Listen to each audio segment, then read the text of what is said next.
नमस्कार साथियों। अपने वादे के मुताबिक नई शिक्षा नीति पर बात करने के लिए मैं आप सभी के बीच में हूँ।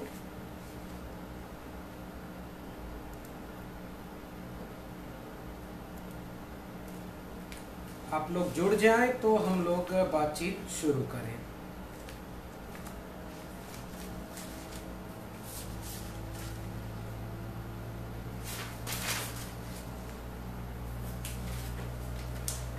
मेरी आवाज ठीक आ पा रही हो तो एक बार इत्तला कीजिएगा।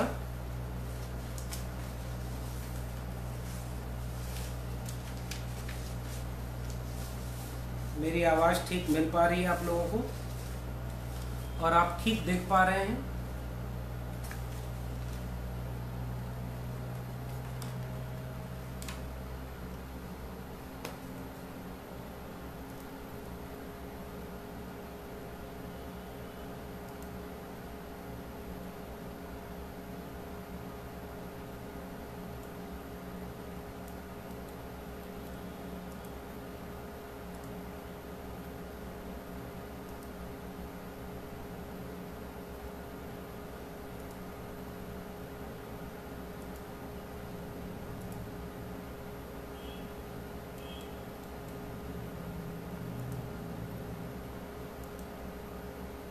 जी, तो बातचीत शुरू करते हैं। फिर आज हम लोग बेहद ज़रूरी मसले पर बात करने के लिए बहुत दिन बाद मिल रहे हैं और हम लोग कोशिश करेंगे कि इस मसले पर कुछ गंभीर बातचीत कर सकें। मेरी आवाज़ ठीक मिल पा रही है आप लोगों को? जय भीम। ठीक बात है। कुलभूषण जी बहुत शुक्रिया, राज जी बहुत शुक्रिया जी, बहुत बहुत शुक्रिया। तो बातचीत शुरू करते हैं और अगर आप लोगों को मेरी बातचीत से जुड़ा हुआ कोई सवाल हो या आखिरी में आपकी कोई टिप्पणी हो तो आप उसे कमेंट के रूप में लिखते रहिएगा। मैं कोशिश करूंगा कि आखिरी में आपसे कुछ सवाल ले सकें और बातचीत कर सकें। तो शुरू करते हैं। हम लोग शिक्षा से जुड़े हुए हैं और शिक्षा के लिहाज से हमारे दौर में एक सबसे अहम दस्तावेज है जिसकी पूरी कॉपी मेरे पास है। जिस वक्त हम लोगों का जन्म हुआ वो 1987-88 का वक्त था जब पहली बार उस जमाने में शिक्षा नीति पर गंभीरता से बातचीत शुरू हुई। उसके पहले आजादी के तुरंत बाद एक खाका बनाया गया था जिसको लेकर के यह कहा गया कि भारत के नए भारत की शिक्षा कैसी होगी, इसको लेकर के बातचीत हमारे सामने थी। उसके बाद 1964 से 66 के बीच एक फिर से बहस होती है। उसके बाद कोठारी कमीशन आता है। कोठारी कमीशन ने तमाम रिकमेंडेशन दिए जिनमें से कुछ माने गए, बाकी सब हमेशा की तरह नहीं माने गए। और फिर 1986 के आसपास नई शिक्षा नीति के नाम से एक आमूलचूल बदलाव शिक्षा जगत में हुआ, जिसको लेकर के अब ये जो दावा किया जा रहा है कि 34 साल बाद हम एक नई शिक्षा नीति जिसे राष्ट्रीय शिक्षा नीति 2020 कह रहे हैं वो हमारे सामने है। मीडिया की रिपोर्ट से लेकर के तमाम वे रिपोर्ट्स जिनमें सरकारी दस्तावेज सरकारी बातें होंगी उनमें यह दावा किया जा रहा होगा कि 3 दशक बाद शिक्षा में कुछ सुधार किए जा रहे हैं, जबकि हकीकत उससे मुख्तलिफ है। शिक्षा में 1992 में भी सुधार किए गए और फिर 2000 के बाद कुछ सुधार हुए। हर 2-3 साल में कुछ न कुछ प्रावधान ऐसे आते रहे जिससे 1986 की शिक्षा नीति में ठीक ठाक बदलाव होता रहा। बेशक आमूलचूल बदलाव नहीं हुआ, उस लिहाज से यह 2000 नई शिक्षा नीति 2020 इस मामले में नई हो सकती है।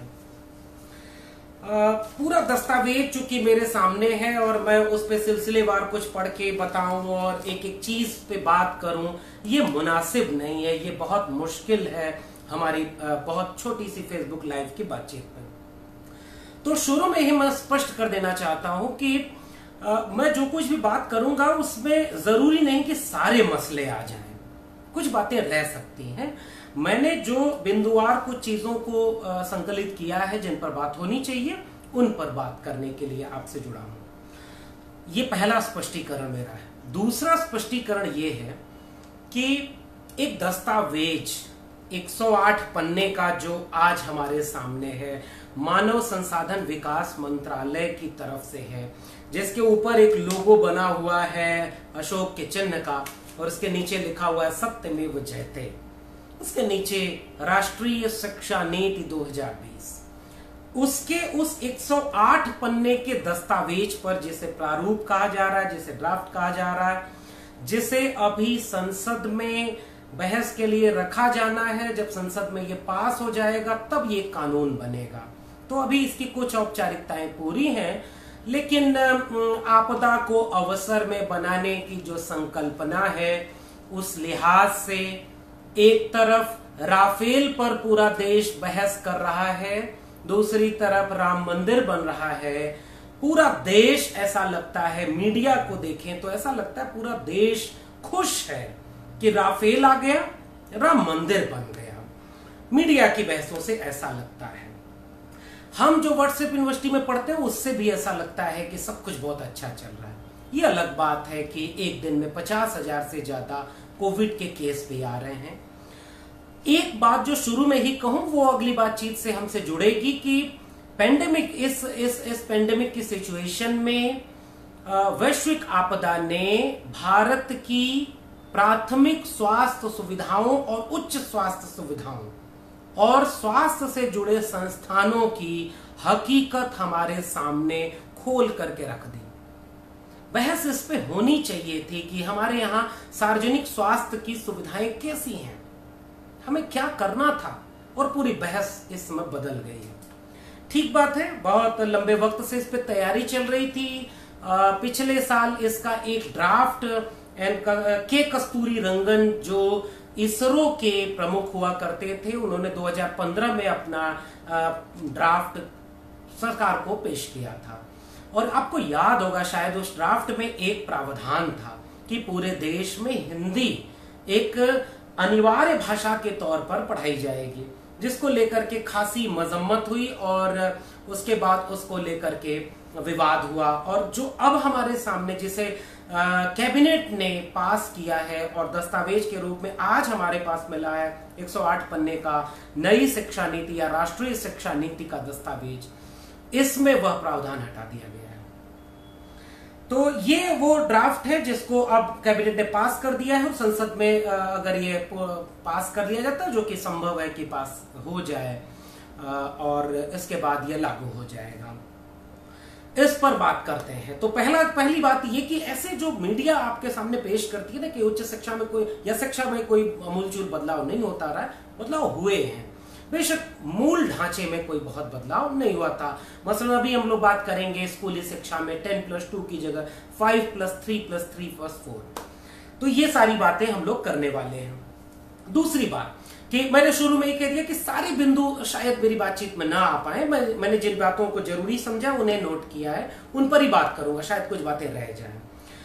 तीसरा स्पष्टीकरण शुरू में ही मैं फिर से देना चाहता हूं कि मैं उन बातों पर जोर नहीं दूंगा जिनको गाने के लिए मीडिया चैनल के भोंपू रात बज रहे हैं। सरकारी व्हाट्सएप ग्रुप, सरकारी संस्थान, सरकारी संगठन उस पूरी वाहवाही को बिल्कुल हनुमान चालीसा की तरह गा रहे हैं कि यह जो दस्तावेज है यह पूरे शिक्षा के ढांचे को क्रांतिकारी रूप से बदल देगा और सब कुछ बहुत अच्छा हो जाएगा।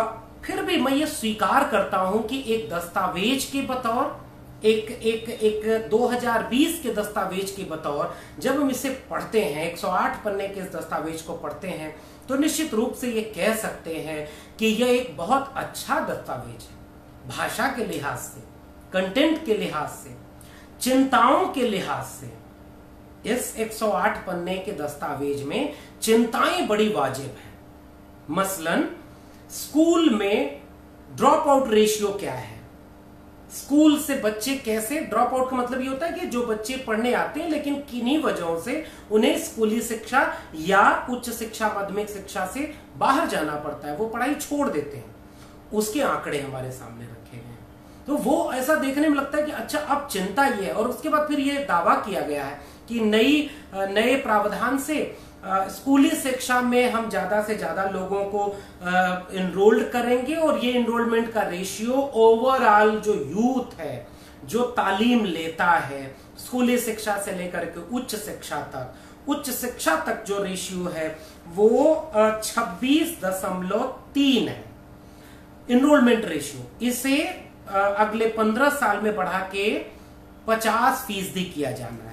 तो ये मैं कुछ उदाहरण दे रहा हूं जिसको पढ़ करके आपको लगेगा कि बेशक ये एक बहुत मुकम्मल, बहुत अच्छा दस्तावेज है।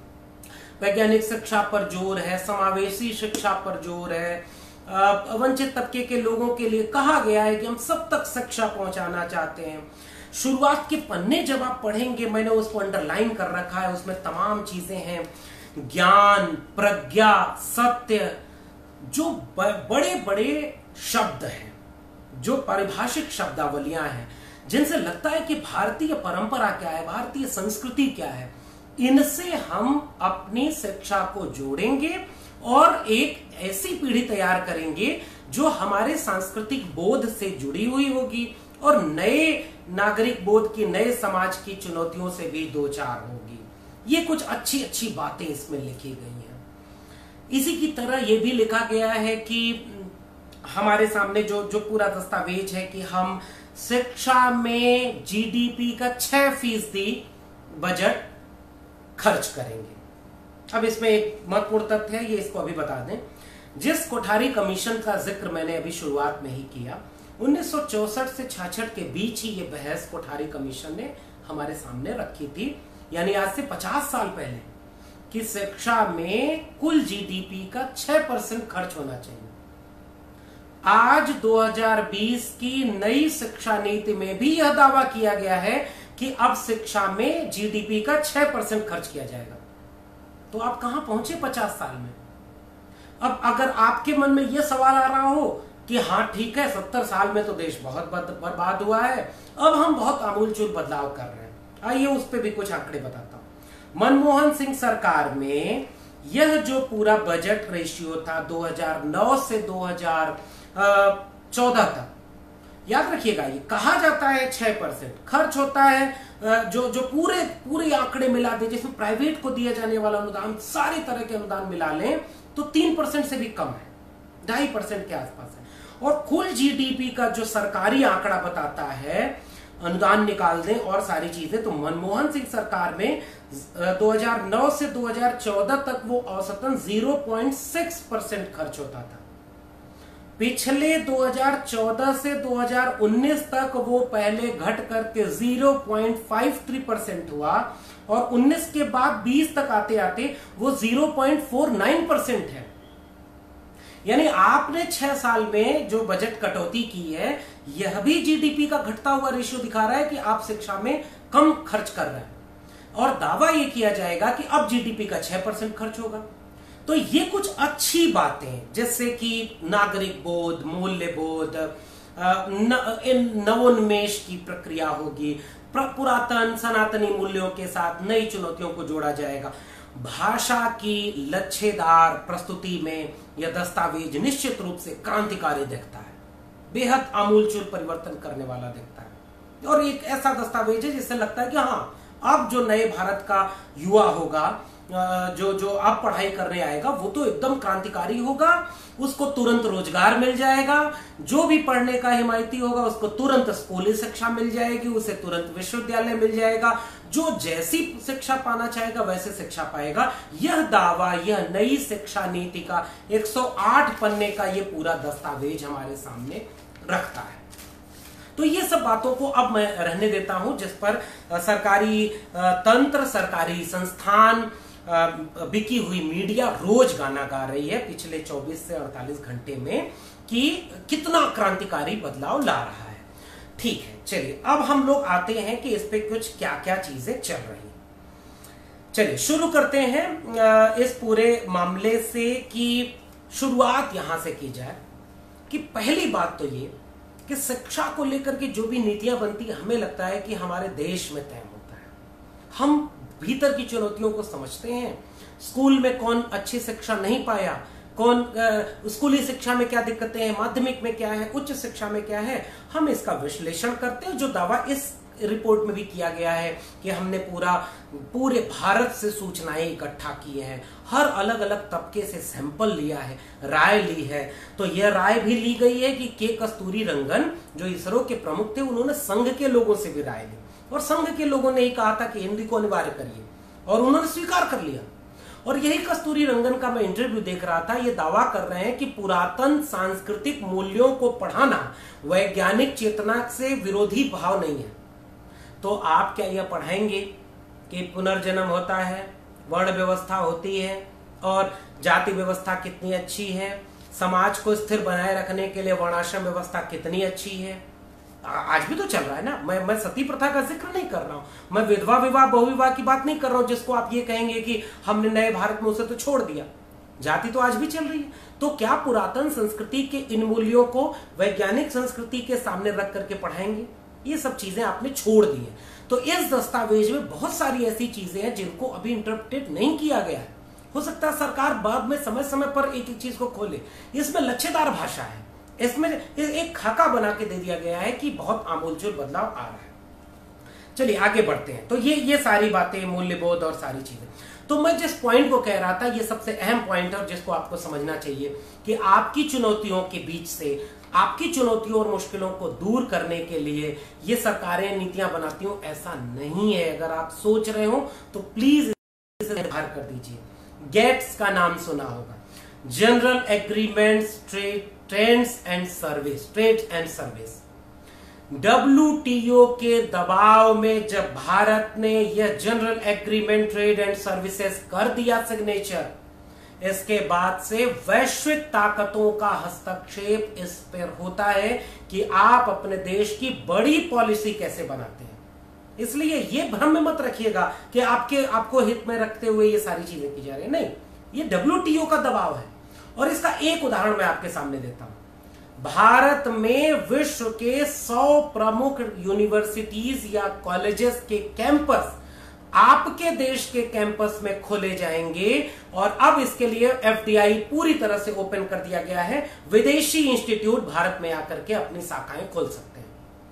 याद करिए FDI, याद करिए खुदरा में FDI, याद करिए खुले बाजार की प्रक्रिया। 90 के बाद जो नियो लिबरल पॉलिसीज आई थी, उससे आपका बाजार खोल दिया गया। तो यह पॉलिसी बताती है कि शिक्षा भी बाजार की तरह खुली है। अब दावा तो ये किया गया कि हमारे भी संस्थान जाके विदेश में अपनी शाखाएं खोलेंगे। आपका कोई संस्थान 300 टॉप विश्वविद्यालयों में दुनिया की रैंकिंग में नहीं है, तो वे दुनिया वाले आपके फिसड्डी संस्थानों की शाखाएं क्यों खोलेंगे? ये सवाल। तो शाखाएं कौन खोलेगा? जो टॉप रैंकिंग में है वो आकर के भारत में शाखाएं खोलेंगे। तो Ashoka, Galgotia, lovely professional university पहले से चल रही थी, अब दुनिया के कई अलग अलग संस्थानों के यहां पर इंस्टीट्यूट खुलेंगे। तो ये एक चीज है जिसको आपको समझना चाहिए कि ऐसे वक्त में जब WTO के प्रेशर में आपने गेट्स पर साइन कर दिया, general agreement trade and services, तो आपकी सारी policies open market, global market के प्रेशर में बनेगी, और जो आपके इस दस्तावेज में दिख रहा है। इस बात को याद रखिएगा कि आपकी चिंताएं प्रमुख नहीं होती, प्रमुख बिजनेस है और ये सारी चीजें चल रही हैं। चलिए ठीक है, बिजनेस सब कुछ चल रहा है तो उसको देखते हैं कि वो इसको प्रोटेक्ट कैसे करेंगे, जिसका दावा 108 पन्ने के इस दस्तावेज में किया गया। अब आइए एक छोटा सा उदाहरण और देता हूं, फिर अपनी बातचीत में उन दो हिस्सों में चलूंगा। एक हिस्सा होगा स्कूली शिक्षा का और मेरा ज्यादा बड़ी चिंता का हिस्सा होगा उच्च शिक्षा का, जिसमें मैं कोशिश करूंगा कि मैं बात कर सकूं उच्च शिक्षा में क्या क्या बदलाव लाए गए हैं, इस पर बात करने का। ठीक है, तो आइए एक दो आंकड़े और आपसे साझा करता हूं और उसके जरिए मैं कोशिश करता हूं कि कुछ और चीजें आपके सामने आए। तो विश्व के बड़े संस्थान 100 होंगे जो भारत में आकर के अपनी शाखाएं खोलेंगे। अब एक आंकड़ा देखिए, जिस वक्त अब पहले कितने संस्थान बंद हुए हैं। अखिल भारतीय तकनीकी शिक्षा परिषद, ध्यान से सुनिएगा, अखिल भारतीय तकनीकी शिक्षा परिषद, इसका एक सर्वे है जिसके आंकड़े मैं आपके सामने रख रहा हूं। कितने सरकारी संस्थान बंद किए गए हैं 2014 के बाद से। 2014-15 में 77, 15-16 में 126, 16-17 में 173, 17-18 में 134, 18-19 में 99, 19-20 में 92 और अभी 4 महीने की पेंडेमिक की सिचुएशन में 80 इंस्टीट्यूट, जो आंकड़ा बता रहा है अखिल भारतीय तकनीकी शिक्षा परिषद, इतने यानी 762 कॉलेजेस, इंस्टीट्यूट बंद किए जा चुके हैं 2014 से अब तक, और इनके लाइसेंस रद्द किए गए, जिनमें 69,000 सीटें काट दी गई, सीटें हटा दी गई। इनकी जगह पर 164 नए लाइसेंस दिए गए नई जगहों को, जिनमें 39,000 नई सीटें भरी गई। तो चरित्र बदल गया पब्लिक फंडेड से प्राइवेट सेक्टर की तरफ। यह आंकड़ा फिर से रिपीट कर रहा हूं, अखिल भारतीय तकनीक शिक्षा परिषद। तो 14 से 19 तक आपने 762 इंस्टीट्यूट एक सेक्टर का बंद किया है, और नई शिक्षा नीति में आप कह रहे हैं 100 बाहर के इंस्टीट्यूट आकर के भारत में अपने शाखाएं खोलेंगे। तो याद करिए, प्रधानमंत्री जी जब यह बोलते हैं कि 3 महीने तक हमने 80 करोड़ लोगों तक, 3 महीने तक दिया, अगले 3 महीने यानी 6 महीने तक 5 किलो चावल, 5 किलो गेहूं, 1 किलो चना दे करके 80 करोड़ आबादी को हम दोनों पेट का भोजन दे रहे हैं। 125, 130, 35 करोड़ आबादी है। 80 करोड़ लोग सरकार के दिए हुए राशन पर इस 6 महीने में पेट भर रहे हैं। हम क्या करने वाले हैं नई शिक्षा नीति से? एक वर्ण व्यवस्था खींचने वाले हैं, विश्वविद्यालयों की वर्ण व्यवस्था। ब्राह्मण जैसे वर्ण व्यवस्था में श्रेष्ठ हुआ करता था, वैसे आपके यहां ए ग्रेड इंस्टीट्यूशन बनेंगे। जिस तरह वैश्य और क्षत्रिय थे B grade, C grade institution Shudra category के होंगे। आपको अजीब लग सकता है, मैं भी समझाऊंगा कैसे वर्ण व्यवस्था अब उच्च शिक्षा में लागू कर दी गई है। और इस वर्ण व्यवस्था में जिसकी जेब में पैसा ज्यादा है, जो अपर कास्ट, अपर क्लास, पुरुष, शहरी लोग हैं, उस तबके के लिए आपने ए ग्रेड इंस्टीट्यूशन बनाने के ख्वाब दिखाए हैं। और जो सी ग्रेड के इंस्टीट्यूशन है, आगे मैं उच्च शिक्षा में और आंकड़े दे रहा हूं कि उनको बंद करने के लिए कहा गया है, वो सारे इंस्टीट्यूट बंद किए जाएंगे। तो ये जो 100 ग्लोबल यूनिवर्सिटीज की शाखाएं खोली जाएंगी, वो किसके लिए हैं? सवाल आपके लिए। तो आपके इतने आंकड़े बंद किए गए। एक आंकड़ा और दे रहा हूं, कैसे कैसे नए कोर्स खोले जा रहे हैं, बंद किए जा रहे हैं। एक आंकड़ा और दे रहा हूं, डीयू का अपना आंकड़ा दे रहा हूं। इसमें 2017-18 और 18-19 में एक नया सिलेबस लॉन्च किया गया था, नैनो साइंस और नैनो टेक्नोलॉजी का, जिसमें 80 से 90 लाख रुपए का बजट था, और 2 से 3 साल में 29 लाख रुपए इसके खर्च किए गए। और अब ये दोनों पाठ्यक्रम बंद किए जा चुके हैं। इतना खर्च करने के बाद ये पाठ्यक्रम नहीं यूजफुल हुए, बंद कर दिए गए। ऐसे ही चीजें होंगी, और वर्ण व्यवस्था की जो सबसे टॉप चीजें होंगी, वो सारी चीजें बंद होंगी। तो 80 करोड़ आबादी जब 5 किलो चावल, 5 किलो गेहूं, 1 किलो चने पर निर्भर है, तो उसके लिए कैसे। अब एक दूसरी बात है जिस पर हम लोग स्कूली शिक्षा पर आते हैं। क्योंकि वक्त कम है, इसलिए मैं अब स्कूली शिक्षा पर बहुत सरसरी निगाह से कुछ बुनियादी बातें कह रहा हूं। 10+2 सिस्टम को अब चेंज करके 5+3+3+4 कर दिया गया। इसमें कुछ बातें अच्छी हैं, बेशक अच्छी हैं, इसको कहना चाहिए। किताबी भाषा में, दस्तावेज की भाषा में ये अच्छी है। क्या अच्छी है? कि अब मल्टीपल एंट्री और मल्टीपल एग्जिट का यहां भी एक सिस्टम लाया गया है। फाउंडेशन कोर्स होगा जिसमें आंगनबाड़ी के ऊपर यह जिम्मेदारी होगी कि वो फाउंडेशन करेंगे। तो फाउंडेशन, ध्यान से समझिएगा इस बात को, फाउंडेशन का जिम्मा सरकारी स्कूलों और आंगनबाड़ी के लिए किया जाएगा।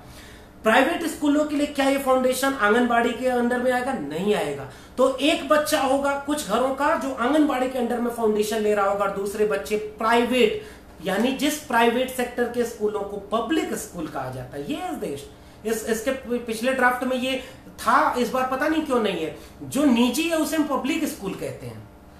पब्लिक स्कूलों में हजारों रुपए फीस देकर के जो बच्चा प्रेप करेगा, प्रेप में नर्सरी क्लासेस ले रहा होगा, और दूसरी तरफ एक बच्चा होगा जो आंगनबाड़ी में लेगा, क्या उन दोनों में कोई लेबलिंग है? क्या दोनों में कोई तालमेल बनाया गया है? नहीं है इसका जिक्र।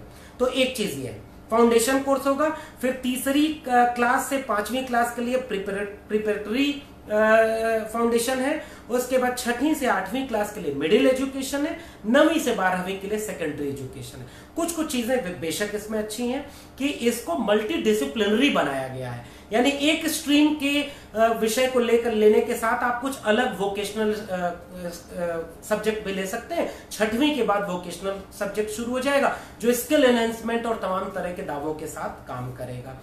इस तरह की चीजों को लेकर के जो अच्छी चीजें हैं, मिड डे मील के साथ ब्रेकफास्ट भी दिया जाएगा, ये अच्छे दावे हैं, इसकी तारीफ मैं करता हूं। मातृभाषा पर जोर है, त्रिभाषा फार्मूला है जो कि कोठारी कमीशन से ही चला रहा है, नया नहीं है।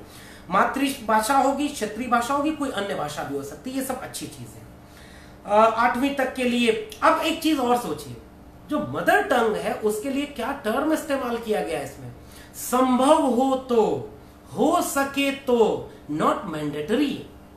ये स्कूलों के ऊपर है, ये अलग अलग निकायों के ऊपर है कि वो चाहे तो मातृभाषा में शिक्षा दे, चाहे तो अपनी क्षेत्रीय भाषा में शिक्षा दे, कोई मैंडेटरी नहीं। भाषा ये बता रही संभव हो तो, हो सके तो, ये भाषा लिखी गई है, त्रिभाषा फार्मूला है। अब एक दूसरा सवाल मेरा यहां, कॉन्वेंट स्कूल में पढ़ने वाला बच्चा शुरू से ही इंग्लिश मीडियम में जाएगा, आपने ये तय किया कि आप अंग्रेजी की बाध्यता नहीं देंगे, ठीक बात, बहुत अच्छी बात है। क्या आपने अपनी सोसाइटी के पूरे स्ट्रक्चर को, लैंग्वेज को लेकर के जो हेजेमनी बनी हुई है, उस हेजेमनी में सोशल साइकोलॉजी को चेंज किया क्या? आपने मार्केट ओरिएंटेड लैंग्वेज कोर्सेज जो है उनको, स्ट्रक्चर को चेंज किया क्या? नहीं किया। आप एक नई चीज लेके आ रहे हैं कि अंग्रेजी की बाध्यता खत्म कर रहे हैं, लेकिन बाहर जब निकलेगा वो कंपीट करेगा, तो एक तरफ कॉन्वेंट स्कूल में पढ़ने वाला अंग्रेजी, और एक तरफ अंग्रेजी मीडियम में पढ़ने वाला कॉन्वेंट स्कूल का बच्चा होगा, और दूसरी तरफ यह जो आपके 5+3+3+4 वाली कैटेगरी का बच्चा होगा जिसको अंग्रेजी नहीं आएगी।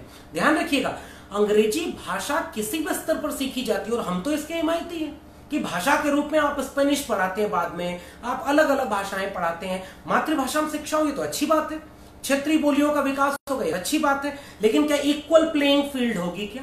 ये मेरा सवाल है आपसे।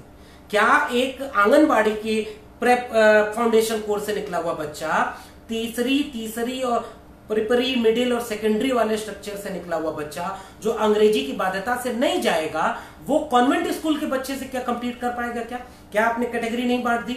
और आज भी सरकारी स्कूलों में जिन घरों के बच्चे जाते हैं, मैं आज भी कर रहा हूं, दलित, पिछड़ा, आदिवासी घरों के बच्चे जाते हैं, और अब जिक्र आ गया तो कह भी दूं, 108 पन्ने के इस दस्तावेज में आरक्षण शब्द कहीं आप नहीं पाएंगे, खोज के देखिए, आरक्षण शब्द नहीं। जाति की बात कहां आई है मैं बताता हूं, पेज नंबर 38, राष्ट्रीय शिक्षा नीति 2020 के पेज नंबर 38 पर क्या जिक्र आया है? शेड्यूल कास्ट के 2016-17 में drop out ratio primary education में जो इनरोलमेंट रेशियो था 19.6 था, जो उच्चतर माध्यमिक और उच्चतर शिक्षा में आकर के 17% हो जाता है। एसटी का 10% 10.6 से घट करके 6.8 हो जाता है इनरोलमेंट रेशियो। दिव्यांग जनों का घट करके 0% हो जा रहा है, 0.6 समथिंग। केवल रिजर्वेशन शब्द तो आया ही नहीं कहीं आपकी पूरी शिक्षा व्यवस्था में। आप केवल वंचित तबके का जिक्र ड्रॉप आउट रेशियो की जगह पे कर रहे हैं, और आप ये दावा कर रहे हैं कि आप सबको यहां पर समेटने की कोशिश करें। इतनी बड़ी शिक्षा नीति, आपने आरक्षण शब्द का इस्तेमाल नहीं किया है कहीं। क्या आपके इस फाउंडेशन कोर्स में कहीं रिजर्वेशन है? किसी भी तरह का रिजर्वेशन है? स्कूली शिक्षा में तो होता उस तरह से है भी नहीं। उच्च शिक्षा में जितने दावे किए गए हैं, 30-32 पन्ने इस पूरे 108 पन्ने में खर्च किए गए उच्च शिक्षा के लिए। उच्च शिक्षा के सभी दस्तावेजों में आरक्षण लफ्ज तक नहीं है जो मैंने खोजा। अगर कहीं मिले तो मुझे बताइएगा, मैं करेक्ट कर लूंगा। मुझे नहीं मिला आरक्षण शब्द। आज इस सरकारी इंस्टीट्यूशन को रिजर्वेशन के लिहाज से सबसे ज्यादा यहां पर दिक्कत है, वो आपने नहीं किया है। आपने चिंता जाहिर की। अब मैं कुछ अच्छे अच्छे दावों का स्कूली शिक्षा में फिर से कह दे रहा हूं। कोडिंग सिस्टम किया जाएगा, बोर्ड एग्जाम की जो प्रेशर है उसको घटाया गया है, 6वीं से ही कोडिंग सिस्टम शुरू हो जाएगा। मल्टी स्ट्रीम पढ़ाई होगी, क्रॉस करिकुलर पढ़ाई होगी। क्रॉस करिकुलर का मतलब ये कि फिजिक्स केमिस्ट्री मैथ के साथ आप म्यूजिक, आर्ट और स्पोर्ट ये सब भी ले सकते हैं। और वोकेशनल सब्जेक्ट को अब अलग से दोयम दर्जे का नहीं माना जाएगा, उसको मेन सब्जेक्ट की तरह माना जाएगा। स्किल एनहेंसमेंट पर जोर दिया जाएगा। गांव में स्कूल लाइब्रेरी खोली जाएगी, बुक क्लब खोला जाएगा। पेज नंबर 13 पर 13 पर रिक्त पदों के भरे जाने का है स्कूलों में। भाई आज तक शिक्षा नीति का आप इंतजार कर रहे थे, 2014 से 2020 तक आपने कितने स्कूलों के पद भरे, इसका दस्तावेज आपको देना चाहिए था। उच्च शिक्षा में कितने पद भरे, डीओ में 5000 एडहॉक पढ़ा रहे हैं। और कस्तूरी रंगन कमेटी का ड्राफ्ट रिकमेंडेशन ये कह रहा है, और अभी भी ये दावा किया गया है कि एडहॉक और गेस्ट जैसे पद ही खत्म कर दिए गए, एडहॉक गेस्ट होगा ही नहीं। और पेज नंबर 13 पर स्कूलों के लिए कहा गया है कि रिक्त पद भरे जाएंगे और student teacher ratio normal condition में 13:1 किया जाएगा, यानी 30 विद्यार्थियों का एक शिक्षक, और जो गांव के दूर दराज के इलाके वहां 25:1 यानी 25 विद्यार्थियों पर एक। आज तक क्यों नहीं किया और कैसे करेंगे आप, ये सारी चीजें। अब इसमें होगा क्या, शिक्षा का संस्कृतिकरण किया जा रहा है। शिक्षा के संस्कृताइजेशन में सब कुछ अब सेंट्रल रेगुलेशन से किया जाएगा। 1,05,000 स्कूल हैं भारत में ऐसे जो एक शिक्षक से चल रहे हैं। उन स्कूलों का क्या होगा, आपने और भी दावे किए, मैं बताता हूं। मध्य प्रदेश में 17,000 स्कूल ऐसे हैं, यूपी में 17,500, राजस्थान में 13,575, आंध्रा में, उसके बाद बिहार में। इतने 1,05,000 स्कूल भारत के ऐसे हैं जो एक शिक्षक से चल रहे हैं। आपके नई शिक्षा नीति में ये सारे स्कूल बंद हो जाएंगे। दूसरी बात, इमारत नहीं है, 50% जो छात्रों का एनरोलमेंट आप करना चाह रहे हैं, 50% एनरोलमेंट आप ले आना चाह रहे हैं। कैसे करेंगे, अब आपको एक आंकड़े बताता हूं। यह आंकड़ा यह है कि स्कूल कॉम्प्लेक्स बनाया जाएगा। पेज नंबर 44 कहता है कि स्कूल कॉम्प्लेक्स बनाया जाएगा और इस स्कूल में जो बड़े मेगा स्कूल बनाए जाएंगे। हर जिले में एक मेगा स्कूल, एक स्कूल कॉम्प्लेक्स बनाया जाएगा, स्कूल लाइब्रेरी, बुक क्लब बनाया जाएगा। तो ये जो राइट टू एजुकेशन था, जिसमें चंद किलोमीटर में स्कूल होने चाहिए थे ताकि दूर ना हो, हर बच्चा स्कूल में जाके एडमिशन ले सके, उसका क्या हुआ। राइट टू एजुकेशन बिल तो इससे डाइल्यूट हो गया। जिले में एक टॉप मॉडल स्कूल होगा, उस मॉडल स्कूल तक किन बच्चों की पहुंच होगी? क्या इस देश के दलित, पिछड़े, आदिवासी घरों के बच्चे टॉप मॉडल स्कूल तक जा पाएंगे? ये सवाल कहीं लिखा नहीं है कि इसका क्या होगा। अब एक बात बताता हूं, 30 से कम छात्र ऐसे हैं जो ये दस्तावेज बता रहा है, पेज नंबर 44। 28% सरकारी स्कूल, 14.8% उच्चतर माध्यमिक स्कूल ऐसे हैं जिनमें 30 से कम छात्र हैं। तो जहां छात्र कम होंगे उसको क्लब कर देंगे। तो जैसे ही क्लब करेंगे तो वो पहुंच से दूर होगा। इसका कोई ड्राफ्ट आपने बनाया ही नहीं कि जो फिजिकल दूरी बढ़ेगी, जो घर से निकल के बच्चा मिड डे मील के लिए जा रहा है, बगल में स्कूल था, उसको बदल के जिले में एक स्कूल। तो ये सारी मुश्किलें हैं जिसको ये बताया नहीं गया। स्कूलों में इमारतें नहीं है, कहीं बजट एलोकेशन में बाइफर्केशन नहीं है कि शिक्षकों की नियुक्ति पर कितना खर्च करेंगे। प्राथमिक स्कूल में शिक्षा मित्र 1.5 लाख से ज्यादा केवल यूपी में, देश भर में ठेके पर रखे गए शिक्षक हैं। क्या आप उन शिक्षकों को पहले परमानेंट करेंगे, उसके बाद आप नई चीजों को भरेंगे? ये आपने कहीं लिखा है क्या? क्या सारे पदों पर परमानेंट अपॉइंटमेंट हो जाएगा, उसके बाद आप इनको हटाएंगे या पहले हटा देंगे? ये कहीं नहीं लिखा गया। जब इनमें इमारतें नहीं है, जब इनमें टॉयलेट नहीं है लड़कियों के लिए, कितने स्कूल ऐसे हैं, इनके लिए अलग बजट लोकेशन नहीं हुआ। और फिर से याद रखिएगा, इस समय 0.49% बजट एलोकेशन है, जिसका दावा इसमें किया गया 6% होगा। हकीकत में कुछ और है और कोई रेगुलेटर बॉडी नहीं है जो इसको काउंटर करे कि वो कैसे इसको मैनेज करेंगे। तो स्कूली शिक्षा के पूरे तमाशे में दस्तावेज आपको बहुत अच्छा ख्वाब दिखाएगा। कुछ बातों की मैं तारीफ करता हूं, बोर्ड एग्जामिनेशन का हवा, cross curricular activity, multi stream पढ़ाई, कोडिंग सिस्टम, ये सब बहुत अच्छी चीजें होंगी। कैसे? जिस देश में सोशल डाइवर्सिटी बहुत ज्यादा है, economical diversity, religious diversity, regional diversity, language diversity, उनको लेकर के एक लेवल पर वो कैसे आएगा? आप कारपेंटरी सिखाएंगे, आप पंचर जोड़ना सिखाएंगे, आप नल टोटी ठीक करना सिखाएंगे। यानी आपने पहले ही कुछ बच्चों को कह दिया कि तुम बचपन से ही अगर टोटी के काबिल हो तो टोटी ही बनाओ, टोटी जोड़ना सीखो, पंचर जोड़ना सीखो, तुम साइकिल के मैन्युफैक्चरिंग तक जा ही ना पाओ, क्योंकि आप कौशल विकास करना चाह रहे हैं। तो मैं इसको समझ नहीं पा रहा हूं। आपने उसको वहीं बाइफरगेट कर दिया। कैसे वो अपने स्किल को, जो पारिवारिक स्किल मिली है, जो उसको पृष्ठभूमि परिवार में मिली है, उसको एक्सक्लूड करके कैसे बड़ी चीजों को सीख सकता है, इसके तो अवसर खत्म हो गए स्कूली शिक्षा में। फिर पब्लिक सेक्टर का जो कॉन्वेंट स्कूल का बच्चा है वह आपके फाउंडेशन कोर्स के जरिए कैसे कंप्लीट करेगा, जो अंग्रेजी मीडियम से पढ़ के आए, क्योंकि अंग्रेजी आपने हटाई नहीं है, ध्यान रखिएगा। कहीं ये नहीं लिखा है कि अंग्रेजी की शिक्षा बंद होगी, ये लिखा है संभव हो तो मातृभाषा की शिक्षा दें। तो इन दोनों बच्चों में कंपटीशन कैसे होगा? एक बच्चा जो 4 तरह के विषयों को लेकर के आया है, जिसमें वोकेशनल जाता है, उसको क्या साइंस स्ट्रीम के साथ इक्वल करा पाएंगे? इसका कोई डेटा नहीं है, कोई डिस्क्रिप्शन है। हायर एजुकेशन पर बात करते हैं, सबसे खतरनाक प्रावधान हायर एजुकेशन में। चलिए ठीक है, multiple entry, multiple exit, coding transfer system, coding bank बनाया जाएगा जिसमें कोडिंग ट्रांसफर होगी।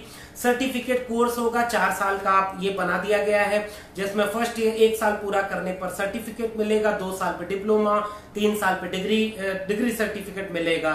और 2035 तक, पेज नंबर 53 ये बताता है कि ग्रॉस एनरोलमेंट रेशियो जो 26.3% है, उसको 2035 तक यानी अगले 15 साल में 50% करना है। यानी हर साल 20 लाख नए बच्चों का एनरोलमेंट करना है। मल्टीडिसिप्लिनरी सिस्टम होगा, ग्रेडेड ऑटोनॉमी। अब ये एक बात समझिएगा, graded autonomy page number 81, page number 81 पर ग्रेडेड ऑटोनॉमी। ग्रेडेड ऑटोनॉमी कहती है 3 तरह की ऑटोनॉमी दी जाएगी, academic autonomy, academic, administrative and financial. 3 तरह की ऑटोनॉमी दी जाएगी, 3 तरह के ग्रेडिंग सिस्टम होगा। जो ए ग्रेड का जो विश्वविद्यालय होगा, यही है वर्ण व्यवस्था। विश्वविद्यालयों की, डिग्री कॉलेजेस की वर्ण व्यवस्था अब बन रही है। और साफ साफ समझ लीजिए, आप अगर दलित, पिछड़े, आदिवासी हैं तो आप सी ग्रेड में पढ़ेंगे। मैं बता रहा हूं कैसे। अगर ए ग्रेड का इंस्टीट्यूट है तो ए ग्रेड के इंस्टीट्यूट को रिसर्च इंस्टीट्यूट कहा जाएगा और उसको कोई अनुदान नहीं दिया जाएगा और कहा जाएगा कि आप सब कुछ करिए। आप एकेडमिक ऑटोनॉमी आपके पास है, आप एडमिनिस्ट्रेटिव ऑटोनॉमी आपके पास है, और फिर ए ग्रेड के इंस्टीट्यूशन को फाइनेंशियल ऑटोनॉमी दी जाएगी। ऑटोनॉमी शब्द सुनते ही आपको लगेगा कि स्वायत्तता तो बेहद अच्छी चीज है, हम बहुत स्वायत्त कर रहे हैं। तो ये स्वायत्तता, वैसे ये भूले ना हो तो मैं आपको याद दिलाऊं, आरटीआई एक्ट आया था, आरटीआई को स्वायत्त कर दिया गया था। तो आरटीआई का जो चीफ नियुक्त होना था, वह 2 साल बाद सरकार उसको टेन्योर बढ़ाए कि ना बढ़ाए, इसका सरकार द्वारा गठित सरकारी नेताओं की कमेटी तय करेगी। तो 2 साल में आरटीआई वाला व्यक्ति कोई ऐसा फैसला करेगा क्या कि जो सरकार के खिलाफ हो, क्योंकि 2 साल बाद उसे परमानेंट होना है। इसमें भी यही किया गया है। जुडिशरी है, कहने को तो जुडिशरी भी स्वायत्त है, ये वाकई आपको स्वायत्त लगती है, मीडिया भी स्वायत्त है, वैसे ही अब विश्वविद्यालय भी स्वायत्त होंगे। और इस ग्रेडेड ऑटोनॉमी ने उस सारी चीजों को दे दिया कि ए ग्रेड के इंस्टीट्यूशन अब ऑटोनॉमस हो जाएंगे, यानी वो सिलेबस अपना बनाए, जिस भी कोर्स को शुरू करना चाहते हैं कोर्स शुरू करें, जैसा भी फीस स्ट्रक्चर रखना चाहते हैं वैसा रखें, जैसा अपॉइंटमेंट करना चाहते हैं वैसा करें, प्रमोशन जैसा करना चाहते हैं वैसा करें। किसी टीचर को निकालना है निकाल दे, उसके लिए इन्होंने बनाया board of governors, page number 81। और एक रेगुलेटर अथॉरिटी बनाई जाएगी, हायर एजुकेशन रेगुलेटिंग अथॉरिटी। आता हूं उस पर, ये बहुत महत्वपूर्ण है। और इन सब के जरिए ये कोशिश की जाएगी कि ए ग्रेड के इंस्टीट्यूट, जो रिसर्च इंस्टीट्यूट होंगे, वो फुल्ली ऑटोनॉमस हो जाएं, वो सारे नियम बनाने के लिए आजाद होंगे। तो सारी फीस उनकी बढ़ाएंगे क्योंकि उनको फंडिंग नहीं दी जाएगी। ये लिखा नहीं है, लेकिन ग्रेडेड फाइनेंशियल ऑटोनॉमी, इसके पीछे बहुत कुछ छिपा लिया गया। हाथी का दांत, दिखाने का अलग और खाने का अलग। बी ग्रेड के इंस्टीट्यूशन होंगे जिसे टीचिंग इंस्टीट्यूट कहा जाएगा, यहां कक्षाएं चलेंगी। बी ग्रेड के इंस्टीट्यूशन पर यह प्रेशर बनाया जाएगा कि आप इतना अच्छा करिए कि ए ग्रेड में तब्दील होइए, ताकि आपको भी academic autonomy, administrative autonomy and financial autonomy हम दें। तो बी ग्रेड के इंस्टीट्यूशन जिसमें टीचिंग होगी उनको लगातार ए ग्रेड में दबाव डाला जाएगा कि ट्रांसफर होइए। तीसरा होगा सी ग्रेड यानी डिग्री कॉलेजेस, जहां डिग्रियां दी जाएंगी, डिग्री कॉलेज। ये डिग्री कॉलेजेस ऐसे दबाव डाले जाएंगे कि अगर आपके पास 3000 से कम बच्चे हैं तो आपको बंद किया जाए, या कोई दूसरा इंस्टीट्यूट आपको टेक ओवर कर ले, या दूसरा इंस्टीट्यूट मर्ज कर दिया जाए। इसमें भी वही होगा जो स्कूली शिक्षा में होने वाला है। जैसे ही मर्जिंग सिस्टम आएगा तो छोटे छोटे जो डिग्री कॉलेज हैं, जो जगह जगह पर सामान्य पहुंच में है, आपने वहां परमानेंट अपॉइंटमेंट नहीं किया। मैं अपनी आरटीआई फिर से आपको दिखा दूं, ये मेरी आरटीआई का जो डेटा है, 50% जो रेशियो है टीचिंग पोस्ट आज भी खाली है। इस आरटीआई में आज भी कहा गया है कि 50% टीचिंग पोस्ट वैकेंट है। 108 पन्ने के दस्तावेज में कहीं आपने नहीं कहा, आपने कहा है कि रेगुलेटिंग अथॉरिटी बनाएंगे और जल्दी परमानेंट करेंगे। कहीं एडॉक गेस्ट को निकाल के नहीं, क्योंकि कस्तूरी रंगन कमेटी तो कह रही है एडॉक गेस्ट का कोई इसमें सिस्टम ही नहीं होगा। तो ये आप क्या करेंगे? आपके 50% पोस्ट वैकेंट है, वहां पर इमारतें नहीं है। अब आप क्या करेंगे? उन सारे इंस्टीट्यूट को बंद करेंगे। 50,000 कॉलेज ऐसे हैं, पूरा डेटा आपको बताता हूं। 512 सरकारी इंस्टीट्यूट ऐसे हैं जो जिसे टीचिंग इंस्टीट्यूट या रिसर्च इंस्टीट्यूट के लेवल पर माना जा सकता है। 277 निजी इंस्टीट्यूट ऐसे हैं जो यूनिवर्सिटी लेवल पे 800 के आसपास हैं। इनके ऊपर प्रेशर होगा कि आप बी ग्रेड के हैं तो ए ग्रेड में तब्दील होइए और आपको सब तरह की ऑटोनॉमी दे दी जाएगी, आप कुछ भी करने को आजाद है। टीचर को रखना रखिए, निकालना निकाल दीजिए, कोई बोलने वाला नहीं। 40 से 50,000 कॉलेज ऐसे हैं जिनको अगले 15 साल में मर्ज करके 15,000 मॉडल कॉलेज में तब्दील किया जाएगा, जो सी ग्रेड की वैधता दी जाएगी, फिर उन्हें बी ग्रेड, फिर उन्हें ए ग्रेड की तरफ मूव करने के लिए बताया जाएगा। 50,000 कॉलेजेस में से 15,000 बाकी तो बंद हो गए। ये तो आपने कहीं इसमें खुल के नहीं बताया। और ये जो भोंपू मीडिया बना हुआ है, जो सरकारी संगठन के लोग हैं, एक बार इसमें बताइए ना आप लोग, ये डिग्री कॉलेज क्यों बंद करेंगे आप? क्योंकि बच्चे कम हैं, टीचर कम है, आप उनमें इंफ्रास्ट्रक्चर नहीं बढ़ाएंगे। जबकि फिर से याद रखिए एक छोटा सा आंकड़ा, 2035 तक 50% इनरोलमेंट रेशियो आपको करना है, ये आपका टारगेट है। यानी हर साल 15 साल तक 20 लाख 3 करोड़ बच्चे इनरोल्ड होने, हर साल 20 लाख बच्चे नए इनरोल्ड होंगे, और दूसरी तरफ 40,000 कॉलेज आप बंद करने वाले हैं। क्या कंट्राडिक्शन है? वैसे स्कूलों में 50% इनरोलमेंट रेशियो बनाया जाएगा, जबकि छोटे छोटे स्कूलों को बंद करके मेगा स्कूल या सेंट्रल स्कूल की तरह जिले के लेवल पर मर्ज किया जाएगा। क्या कंट्राडिक्शन है भाई? तो अब क्या इसका विकल्प है? ये इसके शिक्षा नीति में आखिरी में है, आइएगा याद रखिएगा। बीच में फिर से कह रहा हूं, कोई आरक्षण का जिक्र इस पूरे राष्ट्रीय शिक्षा नीति में कहीं नहीं है। देश का दलित, पिछड़ा, आदिवासी, अल्पसंख्यक, पसमानदा कहां पर है? ये शिक्षा नीति पढ़े और जाएं, ये ओबीसी SC ST वाले मंदिर बनाए। नई शिक्षा नीति कहीं रिजर्वेशन का जिक्र नहीं कर रही, ध्यान रखिएगा। हो तो मुझे खोज के दिखाइएगा। आप ये मत कहिएगा ये गरीब बच्चों के लिए ये education system, grading system, multiple disciplinary system, cross syllabus, cross regulation system, ये सब दलित, पिछड़े, आदिवासियों के लिए है। दलित, पिछड़े, आदिवासियों के इंस्टीट्यूशन बंद हैं, ये आपका आंकड़ा कह रहा है। 15,000 सी ग्रेड के इंस्टीट्यूशन बनाने हैं 50,000 में से कम करके, ये सारे कॉलेज बंद होने हैं। अब इसके डेटा आपके सामने है, page number 81, board of governors. Board of governors में सरकारी हस्तक्षेप से, सरकारी नियंत्रण से नई एक टीम बनाई जाएगी, जो टीचर का अपॉइंटमेंट, टीचर का प्रमोशन, टीचर का पे स्केल, कोर्स का स्ट्रक्चर, सिलेबस का स्ट्रक्चर, कौन सा नया पाठ्यक्रम लाया जाए, कौन सा फाइनेंशियल पाठ्यक्रम हो, कितना भी हो, यह सब कुछ करने का अधिकार किसको? बोर्ड ऑफ गवर्नर्स को। फिर बोर्ड ऑफ गवर्नर्स ने तो सारी ऑटोनॉमी सेंट्रलाइज कर दी। आपने पूरे हायर एजुकेशन के स्ट्रक्चर को सेंट्रलाइज कर दिया। ये आप छिपा रहे हैं, ये भोंपू बने हुए लोग इन बातों पर नहीं जा रहे हैं। अब इसका स्ट्रक्चर देखिए, कैसे स्ट्रक्चर बना हुआ है। अच्छा, यहां एक छोटी सी बात और कह दूं, जो ये जो कॉलेजेस बंद किए जाएंगे, स्कूल बंद किए जाएंगे, इसके बाद क्या होगा पता है? Single regulator. Page number 97, page number 99, new education policy, page number 97, online education. दो तरह का स्ट्रक्चर बनाया जाएगा और इस दो तरह के स्ट्रक्चर में अब आपके सामने मैं बताता हूं। पेज नंबर 91 क्या कह रहा है?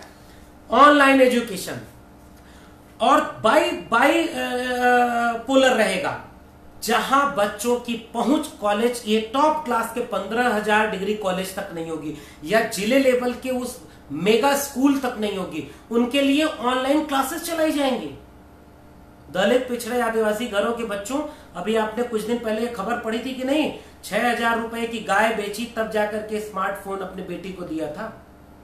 ऑनलाइन क्लासेस आपके लिए चलाए जाएंगे। डिग्री कॉलेज 40,000 डिग्री कॉलेज बंद होंगे, 15,000 डिग्री कॉलेज सी ग्रेड में ट्रांसफर किए जाएंगे। आप विद डेटा बात कर रहा हूं। और जिनके पास दूसरा अचीवमेंट है, जो जो जो अचीवेबल है, जो उन कॉलेज तक फिजिकली पहुंच सकता है, उनके लिए क्लासरूम स्टडी होगी। आप कैसा एजुकेशन सिस्टम बना रहे हैं कि ऑनलाइन क्लास वाले को क्लासरूम स्टडी के पैरेलल खड़ा करेंगे। तो धीरे धीरे क्लासरूम स्टडी के पूरे स्ट्रक्चर को डाइल्यूट करेंगे, ऑनलाइन स्ट्रक्चर को बढ़ाएंगे, और जैसे ही ऑनलाइन स्ट्रक्चर बढ़ेगा, इस देश के दलित पिछड़े आदिवासी पसमानदा तबके के लोग सोचे कि वो ऑनलाइन स्ट्रक्चर में कहां है। 97% जो पूरा इंटरनेट का यूजर सिस्टम है वो शहरों में है, मेट्रोपॉलिटन है, कस्बों में है, गांव में नहीं है।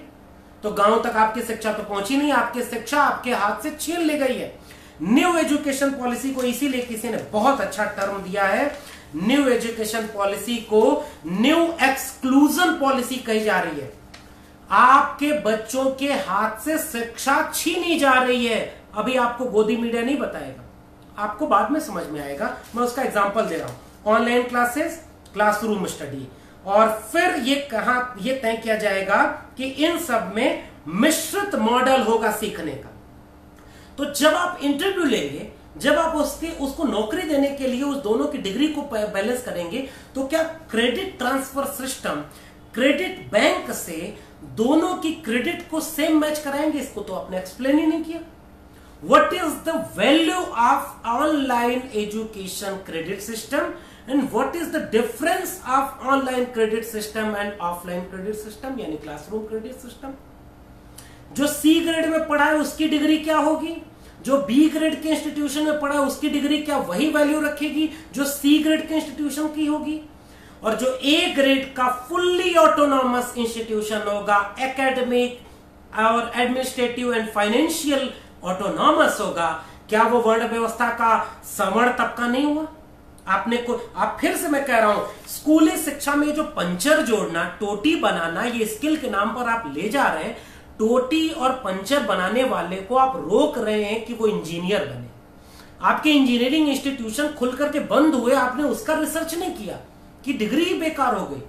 आप कैसे आप वह वर्ण व्यवस्था जो समाज में जाति के नाम पर थी, अब आप उसको एजुकेशन में इंप्लीमेंट कर चुके हैं। साफ तौर पर मेरा आरोप है। और ये ग्रेडेड सिस्टम, ये बोर्ड ऑफ गवर्नर्स और सिंगल रेगुलेटर अथॉरिटी सिस्टम, यह एकदम ग्रेडेड ऑटोनॉमी के जरिए क्लियर कट वर्ण व्यवस्था आपके सामने रख रहा है। A grade institution, B grade institution, C grade institution, और इन सी ग्रेड इंस्टीट्यूशन में जो वार्षिक तबके होंगे, इनको लगातार बंद करने की कोशिश की जाएगी, क्योंकि फंडिंग सी ग्रेड को ही मिलेगी, फुल फंडिंग। बी ग्रेड को उससे कम और ए ग्रेड को तो वो फुल्ली ऑटोनॉमस होगा। ये आपका वर्ण व्यवस्था है। और फिर से कह रहा हूं, बार बार कह रहा हूं, दलित पिछड़े आदिवासी लोगों, इस नई एजुकेशन पॉलिसी में मुझे खोज के दिखाना, आरक्षण शब्द कहीं आया है क्या? देश के दलित पिछड़े आदिवासी पसमानदा 90 के बाद पहली बार उच्च शिक्षा की दहलीज तक आना शुरू हुए, और ये ग्रेडेड ऑटोनॉमी के नाम पर आपने वर्ण व्यवस्था को उच्च शिक्षा में लागू कर दिया। बीओजी, बोर्ड ऑफ गवर्नर्स के नाम पर अब आप ट्रेड यूनियन को बंद कर रहे हैं। कोई शिक्षक सरकार के खिलाफ बोलेगा, नौकरी से निकाल दिया जाएगा। मैं एडहॉक हो सकता है कल नौकरी से निकाल दिया जाऊं, याद रखिएगा ये बात। मैं सरकार की एक बात को आलोचना कर रहा हूं, क्योंकि जो एजुकेशन नागरिक बोध से जुड़ी हुई थी, जो एजुकेशन क्रिटिकल एनालिसिस करके दी थी, न्यू एजुकेशन पॉलिसी के पेज नंबर 80 से 90 के बीच में जो अपॉइंटमेंट सिस्टम है, और जो ड्राफ्ट रेगुलेशन में था कि 3 साल का प्रोबेशन पीरियड होगा। 3 साल के प्रोबेशन पीरियड के बाद बोर्ड ऑफ गवर्नर ये तय करेंगे कि अमुक व्यक्ति का क्रेडिट स्कोर कैसा हुआ है। छात्रों से फीडबैक लिया जाएगा और तब कहा जाएगा कि इस टीचर को परमानेंट करना है कि नहीं। तो सरकार ने प्राइमरी एजुकेशन से लेकर के हायर एजुकेशन तक सब कुछ सेंट्रलाइज कर दिया। और ये केवल बीजेपी के फायदे में नहीं जाएगी कि आज आरएसएस सब कुछ कंट्रोल करेगा।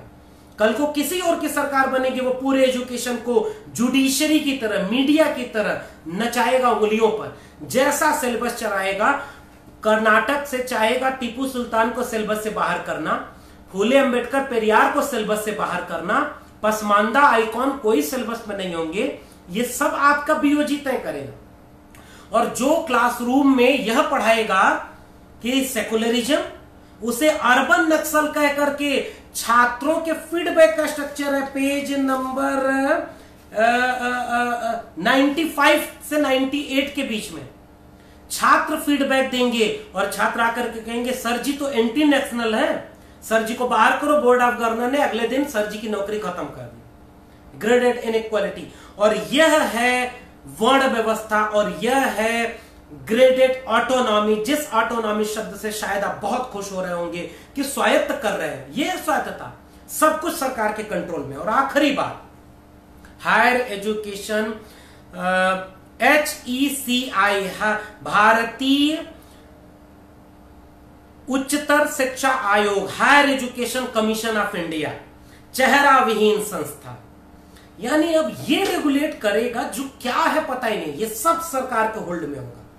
4 इसके भाग किए गए। पेज नंबर 77 पर राष्ट्रीय उच्चतर शिक्षा विनियामक परिषद NHERC, जो सिंगल पॉइंट रेगुलेटर होगा, जिसके लिए शब्द प्रयोग किया गया है लचीला लेकिन सख्त।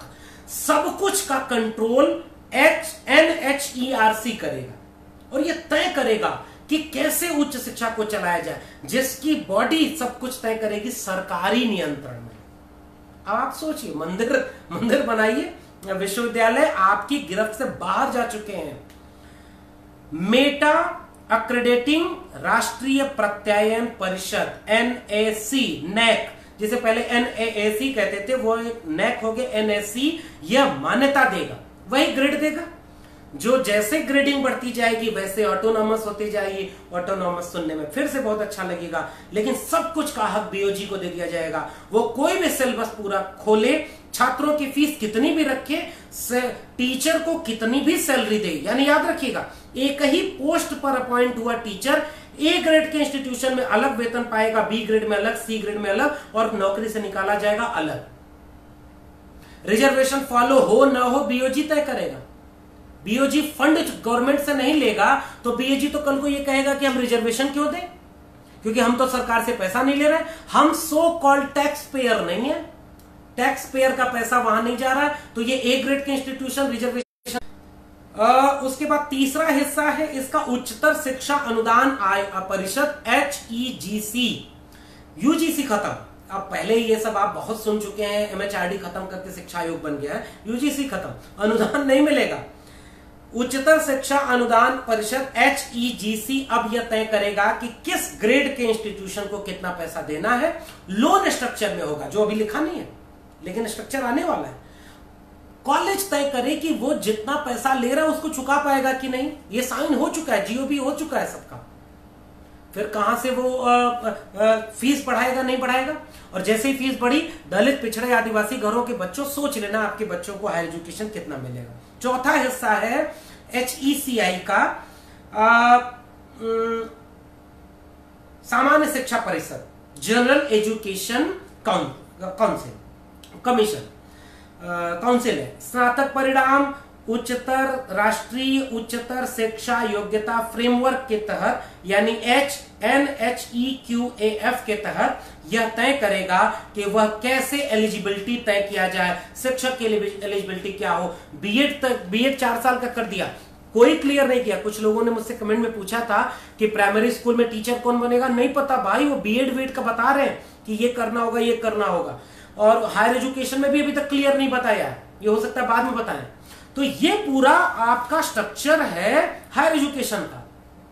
तो वक्त बहुत ले लिया मैंने, और शायद मैं अपनी इस पूरे 1 घंटे की बातचीत में कुछ बातें स्पष्ट कर पाया हूं और कुछ बातें जाते जाते फिर से बिल्कुल क्लियर कह रहा हूं। 80 करोड़ की आबादी को प्रधानमंत्री जी जब यह बात दावे के साथ कह रहे हैं कि हम उनको 5 किलो गेहूं, 5 किलो चावल और 1 किलो चना 6 महीने तक खिला रहे हैं, खाने को अन्न नहीं है। आदिवासी, दलित, पिछड़े, पसमानदा और महिलाएं जो 90 के बाद उच्च शिक्षा में पहली बार आ रही थी, 108 पन्ने के इस दस्तावेज में आरक्षण शब्द कहीं खोज के दिखा दें तो बताइएगा। ठीक है, नंबर 1 बात, आरक्षण शब्द कहीं नहीं मिलेगा। भाषाई लिहाज से फिर से कह रहा हूं, ये पूरी पॉलिसी देखने में एक सोने की चिड़िया, एक अच्छी पॉलिसी, बहुत क्रांतिकारी चीजों में क्या क्या है फिर से सुना देता हूं। स्कूली शिक्षा में त्रिभाषा फार्मूला, सांस्कृतिकरण शिक्षा का, कोडिंग सिस्टम यानी बोर्ड एग्जामिनेशन का प्रेशर नहीं होगा, मल्टी स्ट्रीम पढ़ाई, ये सब अच्छी चीजें, मुझे नहीं पता लागू कैसे होंगी, लेकिन आप कैसे तय करेंगे? आप जो विद्यार्थी, अच्छा जैसे एक चीज और रह गई, मल्टीपल कोर्स इंस्टीट्यूशन बनेगा, मल्टीपल स्ट्रीम इंस्टीट्यूशन बनेगा, यानी आईआईएम में केवल मैनेजमेंट की पढ़ाई नहीं होगी, आईआईटी में केवल इंजीनियरिंग नहीं हो सकता है डांस क्लास भी चलने लगे आईआईटी में, आईआईएम में हो सकता है म्यूजिक चलने लगे, एम्स में हो सकता है सिनेमा पर भी बात होने लगे। तो इंस्टीट्यूट ऑफ एमिनेंस कहां गया, इंस्टीट्यूट ऑफ एक्सीलेंस कहां गया? अब तो सब घाच-पाच कर दिए, तो क्वालिटी एजुकेशन की तरफ नहीं है, सब कुछ मिक्स कर दिया गया है। इस पर आप क्या करते हैं? आप सोचिए, बच्चे आपके हैं, भविष्य आपका है। तो ये सारी कुछ अच्छी चीजें जो स्कूल में है, ड्रॉप आउट रेशियो कम करना, ड्रॉप आउट एनरोलमेंट रेशियो बढ़ाना, 50% तक एनरोलमेंट करना, क्रॉस करिकुलर एक्टिविटीज बढ़ाना, मल्टी स्ट्रीम पढ़ाई करना, कोडिंग सिस्टम, ये सारी चीजें बहुत अच्छी हैं। लेकिन पूरा एजुकेशन पैटर्न प्राइवेट सेक्टर और पब्लिक सेक्टर को कैसे कोलैबोरेट करेगा, इसका कोई डेटा नहीं। दलित, पिछड़े, आदिवासी घरों के बच्चे जो कल तक मिड डे मील के लिए स्कूल में जाते थे, हो सकता है कल को सरकारें प्रचारित करें आप तो ब्रेकफास्ट भी देंगे, लेकिन आपके स्कूल बंद किए जाएंगे और एक मेटा स्कूल बनेगा, जिले लेवल पर होगा, कितने घरों के बच्चे वहां भेज पाएंगे आप? ये सारी चीजें अभी बहुत मुश्किल है और स्कूली शिक्षा इस तरह से एक बहुत हौच पौच की दिशा में जा रही है। दिखाने वाली चीजें बहुत अच्छी हैं, लेकिन इंप्लीमेंट नहीं होने वाला है, क्योंकि अब तक एजुकेशन सिस्टम इतना बर्बाद हो चुका है कि इंप्लीमेंटेशन में आप प्राइमरी स्कूल के स्ट्रक्चर को पहले डिस्ट्रॉय करेंगे। आप ये नहीं कर रहे कि जितने स्कूल बने हुए हैं उनको पहले इमारत अच्छी कर दें, उनमें शिक्षकों की नियुक्ति कर दें, उनमें शौचालय बना दें, उनमें पानी बना दें, उनमें विद्यार्थियों के बैठने और पढ़ने ओढ़ने की व्यवस्था कर दें। ये आपने नहीं किया इस शिक्षा नीति में। सिलेबस स्ट्रक्चर चेंज किया है और मेटा स्कूल में उसको डाइवर्ट कर दिया। ग्रेडिंग सिस्टम, सब कुछ सिस्टम अच्छा है, लेकिन जो पढ़ पाएगा वही तो इस क्रॉस ग्रेडिंग सिस्टम में या कोडिंग सिस्टम में अच्छा करेगा। हायर एजुकेशन में सब कुछ सेंट्रलाइज हो गया है और 500-800 जो इंस्टीट्यूट है, जिसमें 517 सरकारी और 277 निजी इंस्टीट्यूट है, ये सब ग्रेडिंग सिस्टम में जाएंगे और ग्रेडिंग सिस्टम का बीओजी का वर्ण व्यवस्था ग्रेडिंग का एक डिग्री देगा, जिसमें हर C grade, B grade, A grade के होंगे। जैसे ही ये सब होगा, फिर से शुरुआत में जो बात मैंने कही थी वो फिर से कह रहा हूं, general agreement of trade and services, GATS, WTO के प्रेशर में ये जो साइन हो चुका है ना, ये होगा और इसके दबाव में अब आपका पूरा एजुकेशन सिस्टम प्राइवेट सेक्टर के हाथ में चला जा रहा है। सिंगल रेगुलेटिंग अथॉरिटी के नाम पर अदृश्य सी संस्था सब कुछ को मॉडरेट करेगी। बोर्ड ऑफ गवर्नर्स एक ही चीज के लिए तय करेगा और रिजर्वेशन का कोई चीज नहीं है। और फिर से कह रहा हूं, ए ग्रेड इंस्टीट्यूशन जब academically, administration, academician and financial तीनों लेवल पर अगर वो स्वायत्त है तो वो रिजर्वेशन क्यों देगा? क्योंकि वो कोई सरकार से फंड नहीं ले रहा है। तो no reservation in A grade institution, यानी ट्रेनिंग, जो ट्रेनिंग रिसर्च इंस्टीट्यूट है। मेरी शंका ये है, आप बेशक गलत कर दीजिएगा। बी ग्रेड के इंस्टीट्यूशन जो टीचिंग कम्युनिटी के देंगे, वह भी बोर्ड ऑफ गवर्नर्स के अंडर में रहेगा और जिसमें सरकार के खिलाफ आप नहीं बोल सकते, सरकार के विचार के खिलाफ आप नहीं बोल पाएंगे, क्योंकि बीओजी 3 साल का वो देगा कि 3 साल का प्रोबेशन पीरियड और उसके बाद वो परमानेंट करेगा और जब चाहे निकाल सकता है। तीसरा सी ग्रेड का, जो कि बंद होंगे 50,000 कॉलेज से 3 10,000 कॉलेज 15,000 कॉलेज तक ले आना है। 3 करोड़ लोगों को 15 साल में इनरोलमेंट करना है, यानी पर ईयर 20 लाख स्टूडेंट नए इनरोल्ड होने हैं, जबकि 35 से 40,000 डिग्री कॉलेजेस बंद किए जाएंगे, जो 3,000 स्टूडेंट से कम होंगे, टीचर्स जिसमें नहीं होंगे। यह है पूरा स्ट्रक्चर। अब इस स्ट्रक्चर में आप कैसे क्या चीजों को देखेंगे ये मुझे पता नहीं, और रिजर्वेशन को लेकर के क्या आप करेंगे ये मुझे पता नहीं। मैं बहुत सरसरी निगाह से आपके कोई कमेंट को पढ़ लेता हूं। वर्ण देवयानी जी कह रही है वर्ण व्यवस्था स्कूली शिक्षा में पहले से, बिल्कुल ठीक बात है, आई एग्री। अब इस वर्ण व्यवस्था को और क्लियर कट डिवाइड कर दिया गया है। अब ब्राह्मण मतलब ब्राह्मण, यानी कॉन्वेंट स्कूलों को आंगनबाड़ी वाले, मिड डे मील और ब्रेकफास्ट वाले स्कूल के बीच के डिग्री का कोलैबोरेशन क्या होगा ये पता नहीं। और हायर एजुकेशन में A grade, B grade, C grade के जो ग्रेडेड ऑटोनॉमी है, जिसमें सब कुछ बदल जाएगा, लाखों रुपए फीस रख सकता है एक व्यक्ति, इसको समझाया जा रहा है कि वो आपके क्रांतिकारी बदलाव। बोर्ड ऑफ गवर्नर्स में कोई ट्रेड यूनियन नहीं बचेगा, सारे सरकार के भक्त यहां पर बैठेंगे, इसलिए इसको लेकर के 100% एनरोलमेंट नहीं किया। बिल्कुल ठीक बात।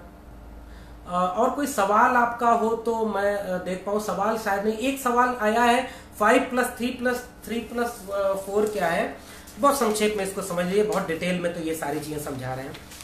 5 साल का फाउंडेशन कोर्स होगा, जिसमें 3 साल आंगनबाड़ी के अंडर में रहेगा, जो उसको समझाया फाउंडेशन के करेंगे। 2 साल का पहली दूसरी क्लास का फाउंडेशन कोर्स होगा। 3 साल का प्रिपरेटरी स्ट्रक्चर है, जिसमें तीसरी से 5वीं तक का पढ़ाई होगी, और ये इसमें त्रिभाषा फार्मूला लागू होगा। कॉम्प्लेक्स है, आप सोसाइटी में इंग्लिश का कॉम्प्लेक्स दिए नहीं, और आज तक आपका हम लोग को अंग्रेजी नहीं आती, और शहरों में कई बार हंसते हैं लोग हमारी खराब अंग्रेजी पर। आप तो ऐसे बच्चों, भाषा सीखी जाती है, मीडियम आप चेंज कर रहे हैं। एक बच्चा जो कॉन्वेंट स्कूल में पढ़ेगा, जो गलगोटिया अशोका में पढ़ेगा, उसकी डिग्री कभी भी एक सरकारी स्कूल की तरह, अब तो सरकारी स्कूल जैसा कोई कॉन्सेप्ट ही नहीं रहा। नई वर्ण व्यवस्था में, नई शिक्षा की वर्ण व्यवस्था में कोई सरकारी स्कूल जैसा कॉन्सेप्ट नहीं है। ये स्कूली लेवल पर थोड़ा बहुत बचा दिख रहा है, जिसको क्रांतिकारी कहा जा रहा है। मैं फिर से तारीफ कर रहा हूं, कुछ जगहों पर बहुत अच्छी है, लेकिन इंप्लीमेंटेशन में देखिएगा ढाक के 3 पार। तो 3 से 5वीं कक्षा तक प्रिपरेटरी होगा, 6ठी से 8वीं कक्षा तक मिडिल होगा, 9वीं से 12वीं तक को सेकेंडरी कहा जाएगा, 6ठी से कोडिंग सिस्टम शुरू हो जाएगा, और ग्रेड बोर्ड एग्जाम को थोड़ा स्ट्रक्चर को घटाया जा रहा है। क्रॉस करिकुलर पढ़ाई होगी और मल्टी स्ट्रीम पढ़ाई होगी, ये स्कूल का स्ट्रक्चर है। तो कुलभूषण जी शायद आपका जवाब मैंने दे दिया।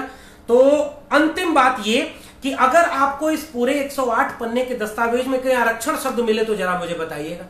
मंदिर बनने वाला है, पूरा अखंड हिंदू राष्ट्र बनने वाला है, और मैं एडहॉक हूं, 5,000 एडहॉक टीचर हैं, ऑनलाइन टीचिंग होगी, या ये नई एजुकेशन पॉलिसी इंप्लीमेंट हो जाएगी तो 5,000 एडहॉक टीचर दिल्ली यूनिवर्सिटी की नौकरी से बाहर। ये मेरी चिंता है। मुझे गलत करे सरकार, मुझे ये नई एजुकेशन पॉलिसी गलत साबित कर दे, मैं बड़ी खुशी से गलत साबित हो जाऊंगा। ठेके पर रखे गए देश भर के विश्वविद्यालयों और डिग्री कॉलेज के लाखों लोग, नौकरी उनकी एक सिरे से चली जाएगी।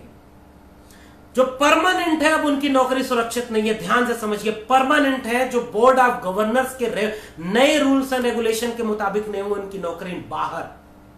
तो कोई सुरक्षित नहीं है, और सब कुछ एक अदृश्य सी higher education commission of India यह सब कुछ तय करेगा, जो एक अदृश्य सी बॉडी है।